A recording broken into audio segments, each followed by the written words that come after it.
अस्सलामुअलैकुम फ्रेंड्स, मैं हूं मोहम्मद ज़ुबैर और आप देख रहे हैं हमारा यूट्यूब चैनल पाक अपडेट्स। तो फ्रेंड्स, आज है 26 फरवरी 2020 और अगर आप गोल्ड रेट जानना चाहते हो कि पाकिस्तान में आज सोने की क्या ताज़ा तरीन रेट्स हैं तो आपने इस वीडियो को लास्ट तक ज़रूर वॉच कर लेना है। अगर आप सोना ख़रीदना या बेचना चाहते हो या सोना ख़रीदने या बेचने की सोच रखते हैं तो पहले आप ये वीडियो देख लें, क्योंकि इस वीडियो में आपको 22 करात, 24 करात और फी ऑन्स गोल्ड की क्या कीमत है पाकिस्तान में डिटेल के साथ बताने वाला हूं। तो आपने वीडियो को एंड तक ज़रूर वॉच कर लेना है।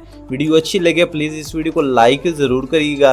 चैनल पर न्यू आए हो तो चैनल को सब्सक्राइब करके बेल आइकन को ज़रूर से प्रेस कर लीजिएगा, जिससे आइंदा आने वाली तमाम वीडियोज़ की नोटिफिकेशन आप तक मिलती रहेंगी और आप ऐसी ही मज़ीद वीडियोज़ हमारी वॉच कर पाओगे। तो शुरू करते हैं आज की वीडियो।